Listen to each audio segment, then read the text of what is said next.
മാന്യപ്രേക്ഷകർക്ക് എൻ്റെ പ്രണാമം. ഏതാനും ദിവസങ്ങൾക്ക് മുമ്പ് കോട്ടയത്ത് തിരുനക്കര ക്ഷേത്രത്തിൻ്റെ അടുത്ത് സ്വാമിയാർ മഠത്തിൽ ഒരു ഭഗവത്ഗീത ശിബിരം നടത്താനുള്ള ഭാഗ്യം എനിക്ക് ലഭിച്ചു. ഭഗവത്ഗീതയുടെ 1-ാമത്തെ അധ്യായം മുതൽക്ക് 18 അധ്യായങ്ങൾ 18-ാമത്തെ അധ്യായം വരെ സംക്ഷിപ്തമായിട്ട് ഒരു പുസ്തകത്തിൽ 20 പേജുള്ള ഒരു പുസ്തകത്തിൽ പ്രസിദ്ധീകരിച്ച് എന്താണ് ഭഗവത്ഗീതയിലെ ഓരോ അധ്യായത്തിലും വിവരിക്കുന്നത് എന്ന് പൂർണ്ണമായിട്ടുള്ള അറിവ് നൽകിക്കൊണ്ട് സമകാലീന പ്രസക്തങ്ങളായ കുറേ സംഭവങ്ങളും ചേർത്ത്, അതുപോലെ സിനിമയിൽ കാണുന്നതും കേൾക്കുന്നതുമായിട്ടുള്ള കാര്യങ്ങളെ കൂടി ഉൾപ്പെടുത്തിക്കൊണ്ട് ഏതാണ്ട് 1000-ത്തിലധികം പേര് പങ്കെടുത്ത ഒരു ശിബിരം രാവിലെ 9 മുതൽക്ക് വൈകുന്നേരം 4 മണി വരെ അസാധാരണമായ പ്രതികരണമായിരുന്നു സംഘാടകരിൽ നിന്നും സദസ്സിൽ നിന്നും ഉണ്ടായത്. ഭൂരിഭാഗം വ്യക്തികളും, എൻ്റെ അടുത്ത് വന്നവരിൽ ഭൂരിഭാഗം വ്യക്തികളും പറഞ്ഞത്, ഇത്രയും എളുപ്പമാണ് ഭഗവത്ഗീത എന്ന് ഞങ്ങൾ ഇന്ന് വരെ അറിഞ്ഞിരുന്നില്ല. ഇത്രയും ലളിതമായിട്ട് ഭഗവത്ഗീതയുടെ ഓരോ അധ്യായവും സംക്ഷിപ്തമായിട്ട് അതിൻ്റെ സന്ദേശം എടുക്കാൻ സാധിക്കുമെന്നും ഞങ്ങൾക്ക് അറിഞ്ഞുകൂടായിരുന്നു.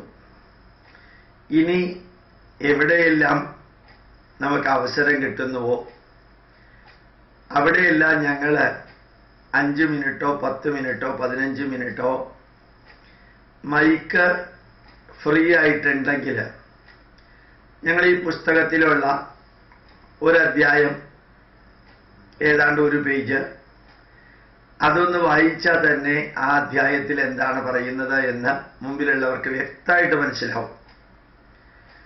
അത് ഞങ്ങൾ തീർച്ചയായിട്ടും ചെയ്യുന്നുണ്ടാവും എന്ന് അവർ പറയുകയുണ്ടായി. ഈ പങ്കെടുത്ത 1000 പേരോടും പറഞ്ഞു, പഠിക്കാൻ വേണ്ടി മാത്രം പഠിക്കരുത്, പഠിപ്പിക്കാൻ വേണ്ടി പഠിക്കണം എന്ന് നിർബന്ധിച്ച് പറഞ്ഞുകൊണ്ടേയിരുന്നു. അവരത് ശിരസ വഹിക്കുകയാണെങ്കിൽ ഭഗവത്ഗീതയുടെ സംസ്കൃത ശ്ലോകം പഠിച്ചാലേ ഭഗവത്ഗീത പഠിക്കലാവുള്ളൂ എന്ന ധാരണ മാറണം. സംസ്കൃതത്തിലുള്ള മഹാഭാരതം വായിച്ചാലേ മഹാഭാരതം പഠിക്കലാവുള്ളൂ എന്നൊന്നുമില്ല. അതേപോലെ തന്നെ ഹീബ്രുവിലുള്ള ബൈബിള് പഠിച്ചാലേ ബൈബിള് പഠിക്കലാവുള്ളൂ എന്നൊന്നുമില്ലല്ലോ.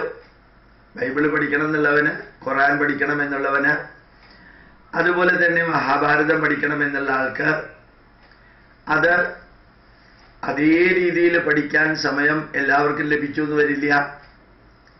അപ്പോൾ വിവർത്തനം, സംക്ഷിപ്തം, സാരാംശം, അതിൻ്റെ സന്ദേശം, ഇത് പഠിക്കാൻ താല്പര്യമുള്ള വലിയൊരു വിഭാഗമുണ്ട്. അവർക്ക് ഇതുപോലെ സന്ദേശം, ഒരു അധ്യായത്തിൻ്റെ സന്ദേശം 1 പേജിൽ, ഇൻട്രൊഡക്ഷനും ഉൾപ്പെടെയാണ് 20 പേജ്. എല്ലാവരുടെയും കയ്യിൽ പുസ്തകം കൊടുത്ത് ഞാൻ വായിച്ച് കുറച്ച് തമാശയും ചേർത്ത് ഉദാഹരണങ്ങളും ചേർത്ത് വിവരിച്ചത് വളരെ സംതൃപ്തി തോന്നി.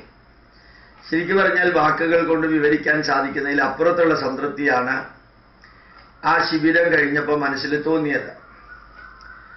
ഇത് ഞാൻ നിങ്ങളോട് പറയാൻ കാരണം, നമ്മളും എല്ലാം അടിത്തറ മുതൽക്ക് പഠിക്കാൻ ശ്രമിക്കണമെന്നില്ല.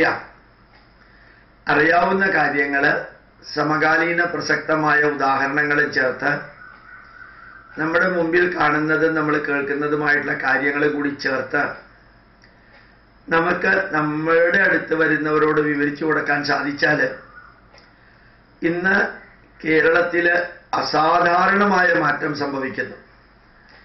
അസാധാരണമായ മാറ്റം സംഭവിക്കുന്നു എന്നുള്ളത് നിങ്ങൾക്ക് ഓരോരുത്തർക്കും അറിയാവുന്ന കാര്യമാണ്. ഇടതുപക്ഷത്തിന്റെ കാര്യത്തിലും വലതുപക്ഷത്തിന്റെ കാര്യത്തിലും അതുപോലെ തന്നെ യുക്തിവാദികളുടെ കാര്യങ്ങളിലുമെല്ലാം നല്ല മാറ്റം. ആ മാറ്റം മുഴുവനും തന്നെ ഭാരതീയ പൈതൃകത്തിന്റെ നന്മകളിലേക്കുള്ള മാറ്റമാണ്. ആ മാറ്റത്തിന് നമ്മൾ നമ്മുടേതായിട്ടുള്ള വിളക്ക് കൊളുത്തണ്ടേ? ഈ നമ്മുടെ പൈതൃകം പഠിപ്പിക്കാനുള്ള ഉത്തരവാദിത്വം അത് ഏതെങ്കിലും സംഘടന ചെയ്തോളും. ഹിന്ദു ധർമ്മത്തെ സംരക്ഷിക്കാനുള്ള ഉത്തരവാദിത്വം RSSകാരോ അല്ലെങ്കിൽ VHPക്കാരോ അല്ലെങ്കിൽ BJPക്കാരോ ചെയ്യുമെന്ന് പറഞ്ഞിരിക്കുന്നതിന് പകരം അവർ ചെയ്യുന്നത് അവർ ചെയ്യട്ടെ, ബ്രഹ്മകുമാരീസ് ചെയ്യുന്നത് അവർ ചെയ്യട്ടെ, NSSകാരും SNDPക്കാരും ചെയ്യുന്നത് അവരും ചെയ്യട്ടെ, അമൃതാനന്ദമയ്യോ സായിബാബയുടെ പ്രവർത്തകരോ രവിശങ്കറിന്റെ പ്രവർത്തകരോ ചെയ്യുന്നത് അവരും ചെയ്യട്ടെ. അവർ ചെയ്യുന്നതിന്റെ കൂട്ടത്തിൽ നമുക്കും നമ്മുടേതായിട്ടുള്ള ഒരു ഉത്തരവാദിത്വം ഇല്ലേ? നമ്മുടെ മക്കള്, നമ്മുടെ സുഹൃത്തുക്കള്, നമ്മുടെ സഹപ്രവർത്തകര്, നമ്മുടെ റെസിഡൻഷ്യൽ അസോസിയേഷനിലെ ആൾക്കാര്, നമ്മളുമായി പ്രത്യക്ഷമായിട്ടും പരോക്ഷമായിട്ടും ബന്ധമുള്ള നമ്മുടെ ഓഫീസിലെ ജോലിക്കാര്, ഇവർക്ക് എല്ലാവർക്കും നമ്മളുടെ പൈതൃകം പഠിപ്പിക്കാനുള്ള ഉത്തരവാദിത്വം നമ്മളും കൂടി ഏറ്റെടുത്തു എന്ന് വിചാരിക്കുക. ഓരോ ക്രിസ്ത്യാനിയും ക്രിസ്തുമതം പ്രചരിപ്പിക്കാൻ കുറെ കാലം മുമ്പ് വരെ നല്ലോണം ശ്രമിച്ചിരുന്നു. ഇപ്പോ മിഡിൽ ഈസ്റ്റ് രാജ്യങ്ങളിൽ നിന്നും അമേരിക്കയിൽ നിന്നും ഇംഗ്ലണ്ടിൽ നിന്നും കുറെ പേര് എനിക്ക് ഇമെയിൽ അയക്കാറുണ്ട്, ഫോൺ വിളിച്ച് പറയാറുണ്ട്.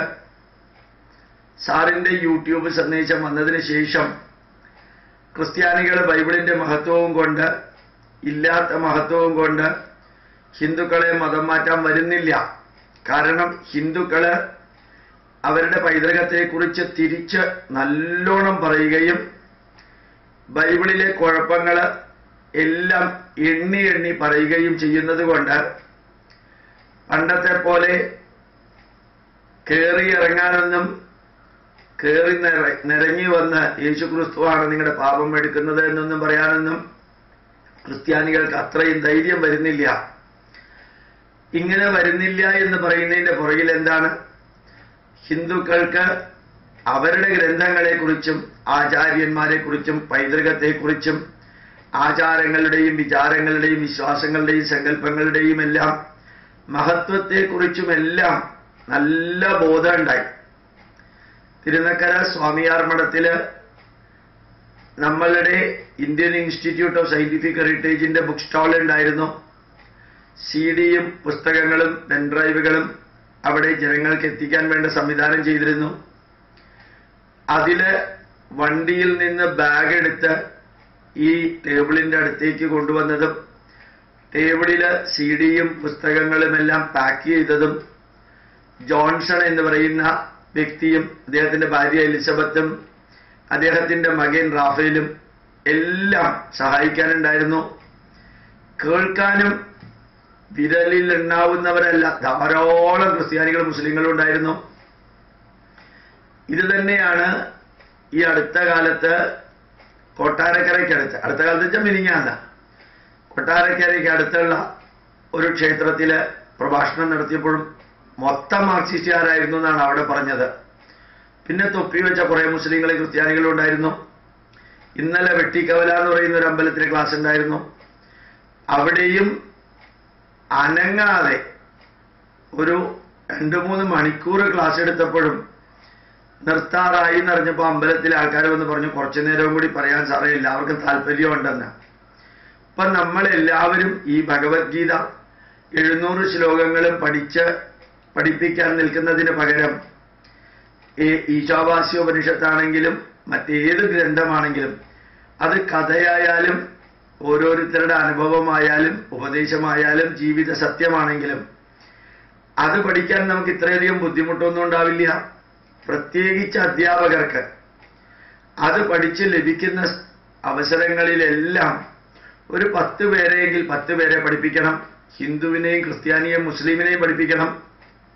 എല്ലാ വിഭാഗത്തിൽപ്പെടുന്നവരെയും പഠിപ്പിക്കണം. അങ്ങനെ ഒരു യജ്ഞം നടത്തിയാൽ ഈ മതപരിവർത്തനം തടയാൻ പറ്റും. നല്ല രീതിയിൽ ഒതുക്കേണ്ടവരെ ഒതുക്കാൻ ഹൈന്ദവ ജനത ആത്മാഭിമാനത്തോടുകൂടി എഴുന്നേറ്റ് നിൽക്കുന്നൊരവസ്ഥയുണ്ടാവും. ഏത് പാർട്ടിയിൽ പ്രവർത്തിക്കുന്നവരാണെങ്കിലും ശരി, ഉള്ളിൻ്റെ ഉള്ളിൽ ഹിന്ദു ധർമ്മത്തെക്കുറിച്ചൊരു ബോധം ഉണ്ടായാൽ ഹിന്ദുക്കളുടെ കാര്യത്തിൽ അവർ വളരെയേറെ ശ്രദ്ധിക്കും. അതിന് ഞാനും നിങ്ങളും നമ്മൾ ലോകത്തിൽ എവിടെയാണെങ്കിലും ശരി നമ്മുടെ ധർമ്മത്തെ സംരക്ഷിക്കാനും പഠിച്ചു പഠിപ്പിക്കാനുമുള്ള ചെറിയ ചെറിയ ദൗത്യം നമ്മൾ ഏറ്റെടുക്കണം. അന്ധമായിട്ട് ചെയ്യുന്നതിന് പകരം ഒന്ന് ചിന്തിച്ച് എന്താണോ നിങ്ങൾ വായിക്കുന്നത് അതിൻ്റെ സംക്ഷിപ്തം മതി, വളരെ കുറച്ച് മതി. ക്രിസ്ത്യാനികൾ ബൈബിൾ മുഴുവനൊന്നും പഠിപ്പിക്കാറുമില്ല. അതിൽ കുഴപ്പമുള്ളതെല്ലാം മാറ്റി ബാക്കിയുള്ള നല്ലതിൻ്റെ ഒരംശമോ 1%, 2% മാത്രമേ ബൈബിൾ ക്രിസ്ത്യാനികളെ പഠിപ്പിക്കാറുള്ളൂ. ഖുർആൻ പിന്നെ മുസ്ലിങ്ങൾ വായിക്കാറുണ്ട്. തലയ്ക്കകത്തൊന്നും ഇല്ലാത്തതുകൊണ്ട് വായിച്ചാലും വായിച്ചില്ലെങ്കിലും ഒരേ എഫക്റ്റാണ്. അതുകൊണ്ട് അവിടെയും നമ്മൾ ബോധർ ചെയ്യേണ്ട. ഇവിടെ അങ്ങനെയല്ല. നമുക്ക് ആയിരക്കണക്കിന് ഗ്രന്ഥങ്ങൾ ഉള്ളത് കൊണ്ട് കുറച്ചെങ്കിലും നമ്മൾ സന്ദേശം പഠിച്ച് മറ്റുള്ളവരെ പഠിപ്പിക്കാനുള്ള യജ്ഞം ചെയ്യുകയാണെങ്കിൽ വളരെ ഗംഭീരമായിട്ടുള്ള റിസൾട്ട് ഉണ്ടാവും എന്നറിയിക്കാനാണ് ഞാൻ ഈ സന്ദേശം നിങ്ങളുടെ മുമ്പിൽ സമർപ്പിച്ചത്. പ്രണാമം, നമസ്കാരം.